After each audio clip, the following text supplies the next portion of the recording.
नमस्कार, स्वागत है आपका इंडिया न्यूज 28 में। आइए बात करते हैं उत्तर प्रदेश की कुछ खास खबरों की। अयोध्या पहुंचे मुख्य सचिव मनोज कुमार सिंह व डीजीपी प्रशांत कुमार। यहां पर पहुंचकर उन्होंने विकास प्राधिकरण के सभागार में विकास कार्यों, सावन झूला मेला व कांवड़ यात्रा की तैयारी को लेकर अधिकारियों के साथ बैठक की। करीब 1.5 घंटे बैठक चली। बैठक के बाद डीजीपी प्रशांत कुमार ने बताया कि एटीएस व एटीएफ की निगरानी में सावन झूला मेला व कांवड़ यात्रा संपन्न कराया जाएगा। मेले को ड्रोन से लाइव स्ट्रीमिंग लिया जाएगा। सरयू में एनडीआरएफ, एसडीआरएफ की टीम तैनात होंगे। धार्मिक आयोजनों में असामाजिक तत्वों ने खुराफात की तो सख्त कार्रवाई होगी। वहीं मुख्य सचिव मनोज कुमार सिंह ने कहा कि 1 महीने के सावन मेले में करोड़ों श्रद्धालु अयोध्या पहुंचते हैं। जो भी श्रद्धालु अयोध्या आए वे अच्छी अनुभूति लेकर वापस लौटें।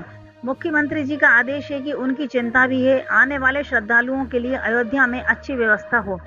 बता दें कि सावन झूला मेला व कांवड़ यात्रा को लेकर मुख्य सचिव मनोज कुमार सिंह व डीजीपी प्रशांत कुमार ने अयोध्या मंडल, बस्ती मंडल व देवीपाटन मंडल के अधिकारियों के साथ बैठक की।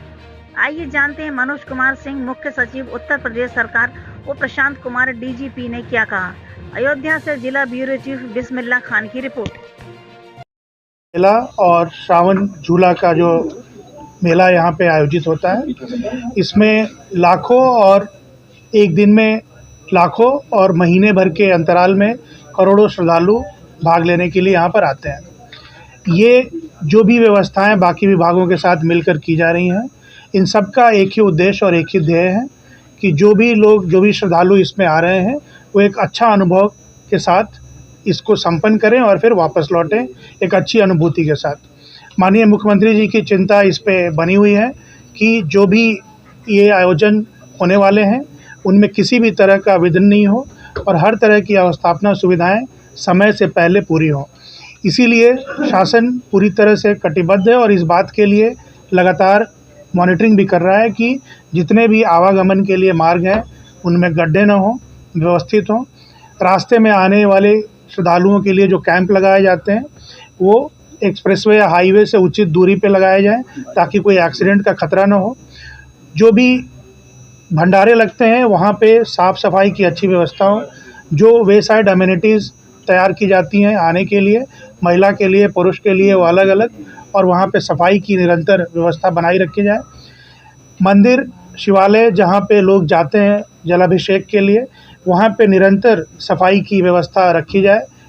और इसी दृष्टिकोण से अयोध्या में लगभग 1500 अतिरिक्त सफाई कर्मी और उनको पूरे साल के लिए सैंक्शन किया जा रहा है कि वो लगातार यहाँ पे एक सफाई की व्यवस्था बना के रखें। कुछ स्थानों पे जहाँ चढ़ाई है और उतरने के लिए वहाँ फिसलन की स्थिति न बने, इसके लिए मैट का इस्तेमाल किया जाए और लगातार वहाँ पे सफाई करते रहें ताकि आने वाले श्रद्धालु को दिक्कत नहीं हो। तो इसी संबंध में 3-4 मंडल के लोग थे यहाँ पे और सभी ज़िले के जिलाधिकारी ऑनलाइन भी जुड़े हुए थे। तो उनको ये बताया गया भीड़ को नियंत्रित करने के लिए आवश्यकता अनुसार कंपार्टमेंट्स रखे जाएं और कंपार्टमेंट बनाने के लिए कोलैप्सिबल बैरियर या सड़क के जो बैरियर हैं उनका इस्तेमाल किया जाए।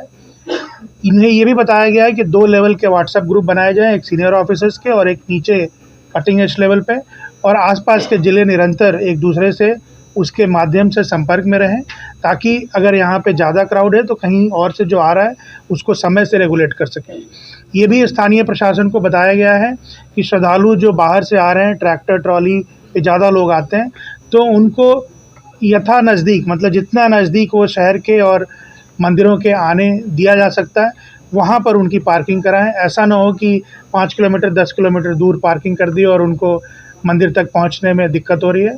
इसके साथ ही ये भी बताया गया है कि नदी में जो चिन्हित स्थल हैं, जो बैरिकेडेड जगह हैं, जो फ्लोटिंग जेटी के सहारे भी बनाए गए हैं, तो जो नियत स्थान है वहीं पे स्नान करें लोग। इस बात के लिए लोगों को लगातार पब्लिक एड्रेस सिस्टम के द्वारा आगाह किया जाए और उसके अतिरिक्त वहाँ पे एसडीआरएफ और गोताखोर भी वहाँ पे तैनात रहेंगे।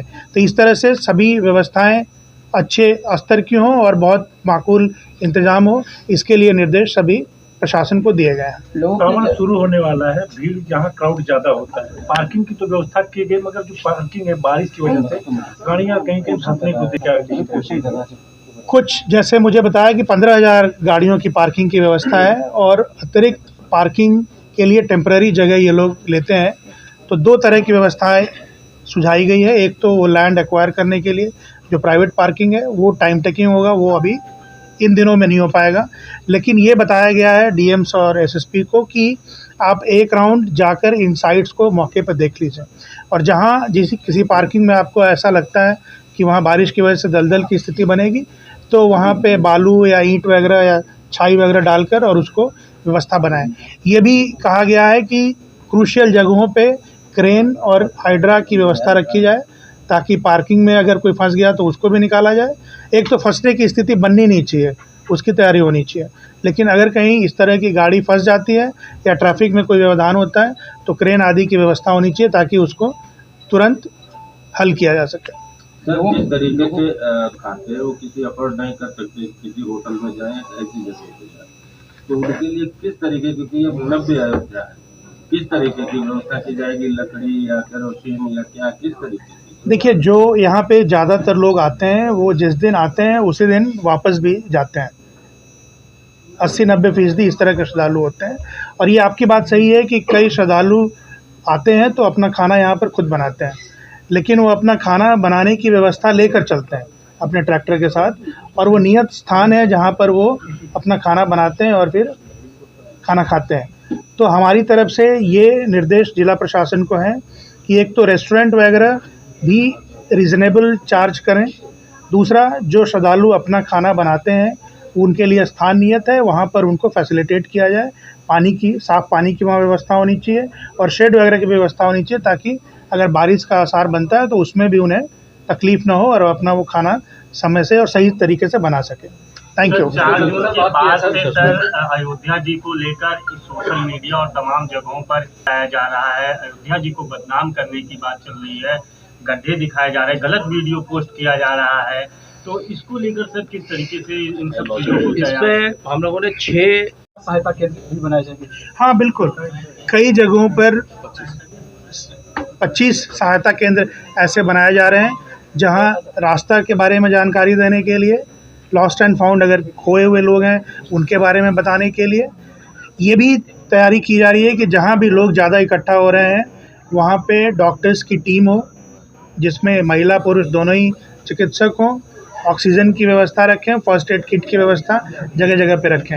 ये भी आगाह किया गया है कि उस समय भीड़ इतनी होती है कि आप सहायता को एक जगह से दूसरे जगह पे नहीं पहुंचा सकते हैं, इसीलिए इस तरह की डिसेंट्रलाइज अरेंजमेंट्स करके रखे जाएं ताकि तुरंत अगर कोई जगह पे पहुंचना है तो वहीं से जो डिसेंट्रलाइज सिस्टम है वो उसको तुरंत एक्सेस कर सके। Thank you.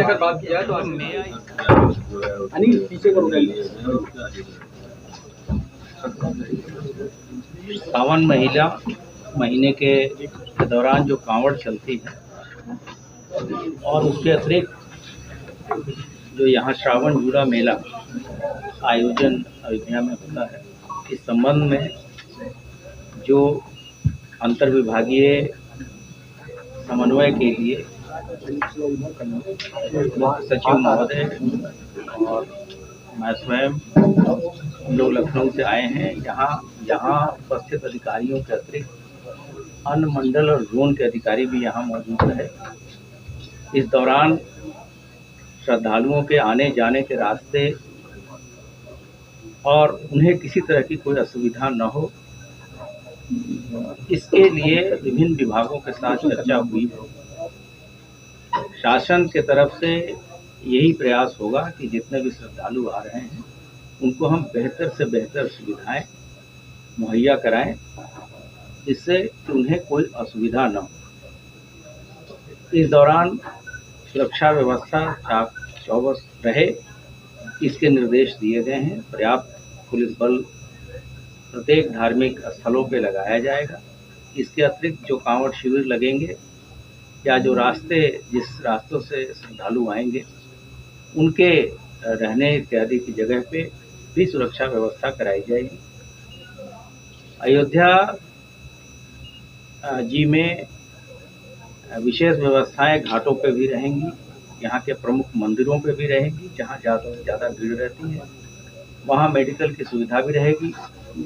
हम लोग अधिक से अधिक तकनीक का इस्तेमाल करेंगे, जैसे कि सीसीटीवी कवरेज कराएंगे, ड्रोन के साथ भी कराएंगे। हम लोग टीथर ड्रोन को भी लेने के बारे में सोच रहे हैं, ताकि इस बार टीथर ड्रोन के ज़रिए हम लाइव जो है इसके जो लीड्स जो हैं अपने कंट्रोल रूम में लें, और वहाँ पे सभी विभाग के लोग तैनात रहेंगे, ताकि किसी भी आकस्मिक स्थिति में हम चीज़ों को तत्काल मुहैया कराएं। हम पर्याप्त सुरक्षा व्यवस्था प्रत्येक जगह पे रिजर्व के रूप में रखेंगे। हमारे अन्य जो विभाग के जैसे ATS है, STF है, इनके लोग भी यहाँ आज मौजूद थे, उनके द्वारा भी अपना डिप्लॉयमेंट किया जाएगा। जल मार्ग में किसी तरह की कोई घटना दुर्घटना न हो, इसके लिए SDRF NDRF की टीम भी ली गई है। स्थानीय जो गोताखोर हैं और स्थानीय नाविकों का भी साथ लिया जाए। अयोध्या में कोई अपडेट हुआ है? जिस तरह से बात की जाए तो अयोध्या समेत प्रमुख स्थल जो हैं उनकी सुरक्षा में कोई अपडेट किया गया? नहीं, अभी कोई इस तरह के स्पेसिफिक इनपुट नहीं है, लेकिन अयोध्या जिस तरह की नगरी है और जिस तरह से इसका विकास हो रहा है, इसकी सुरक्षा को लेके लगातार हम लोग हाई अलर्ट पे रहते हैं, और समय समय पे हमारी जो आकस्मिक ड्रिल है वो भी हम सर जब कांवड़ यात्रा मामले में सर अभी तक यूपी पुलिस को कितनी कामयाबी मिली है? क्या है कि हाथरस का जो मामला हुआ है? नहीं, इस संबंध में तो 9 गिरफ्तारियां हो चुकी है, मुख्य आयोजक गिरफ्तार हो चुका है। वो उसके लिए एक अलग से SIT बनी हुई है, न्यायिक आयोग का गठन किया जा चुका है। अभी फिलहाल आप आज यहाँ पे जो अयोध्या के सुरक्षा व्यवस्था के बारे में चर्चा करें तो बेहतर है। सर, जैसे श्रद्धालु अयोध्या भी आते हैं, अयोध्या में भी धार्मिक आयोजन होते हैं, जैसे हाथरस में घटना, इसके लिए कोई गाइडलाइन या ऐसा कोई नियम कानून ऐसा कुछ आप द्वारा? ये जो आयोजन होते हैं, जहाँ बड़े आयोजन होते हैं, वहाँ बहुत सारी जिम्मेदारी जो आयोजक है उन पे भी होती है, क्योंकि जो भी परमिशन दी जाती है उसमें बहुत तरह के टर्म्स कंडीशंस होते हैं। उसका अनुपालन कराने की जिम्मेदारी आयोजकों की भी है, और वहाँ जो व्यवस्था, सुरक्षा व्यवस्था और अन्य व्यवस्थाएं कराने की जिम्मेदारी प्रशासन की भी है।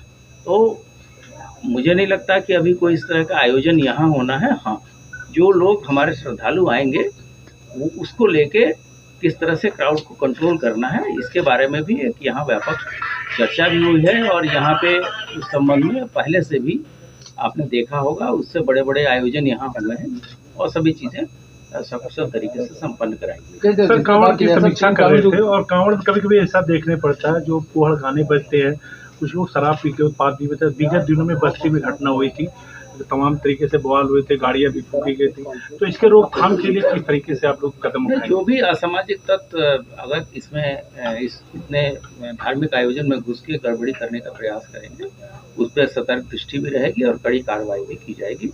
इसके लिए व्यापक प्रबंध पहले से ही किए जा रहे हैं। 3 कानून लागू जो किए गए हैं उस पर क्या असर पड़ा है? किस तरह से 3 कानून के बारे में आज 7 तारीख हो गया, 7 दिन से इसमें किसी तरह की कोई समस्या नहीं आ रही है, और जो भी निर्देश वहाँ से आए हैं, FIR वगैरह दर्ज हो रही है, और हमने शासन ने हमें फंड दिया है, जो तकनीकी रूप से हमारे लोग दक्ष हैं, और जो ट्रेनिंग हम लगातार अपग्रेड करते जा रहे हैं, और समय समय पर आपको भी अवगत कराया जाए। सर, जिस तरीके से क्राउड मैनेजमेंट को लेकर कभी कभी भीड़ की तादाद जितना आप सोचते हैं कहीं अधिक हो जाती है, फिर वहाँ समस्या होती है क्राउड मैनेजमेंट की। कई लोग ऐसा है कि हाँ इसमें ज़्यादा समस्या आती है क्राउड मैनेजमेंट को लेकर। देखिए, आप तो खुद अयोध्या जी के रहने वाले हैं। अब अयोध्या जी में जो अवस्थापना सुविधाओं में विस्तार हुआ है, इसको आप लोगों ने खुद देखा है। पहले किस तरह की सुविधाएं थी और अब आज के डेट में किस तरह की सुविधाएं हैं। मुझे नहीं लगता कि अगर कोई क्राउड आएगा तो उसको संभालने के लिए यहाँ का प्रशासन सक्षम नहीं है। व्यापक तैयारियां की गई हैं और किसी तरह की असुविधा नहीं होगी। ठीक है, थैंक यू सर। किए हैं और ऐसे लोगों पे हम कार्रवाई भी करेंगे। आपसे भी अपेक्षा है कि जैसे ही इस तरह का कोई हो, क्योंकि आप यहीं के रहने वाले हैं और एक रिस्पॉन्सिबल सिटीजन हैं, आने वाले समय में अयोध्या जी की कितनी इम्पोर्टेंस बढ़ने वाली है आपने खुद देखा है। तो ऐसे चीज़ों का खंडन आप भी करें और हम लोग भी, जो वैधानिक कार्रवाई हो रही है, हम लोगों ने FIR दर्ज किए हैं, ऐसे 6 मुकदमे दर्ज किए गए हैं और हम लोग कठोर कार्रवाई करेंगे। सर, एक आखिरी सवाल, जिस तरह से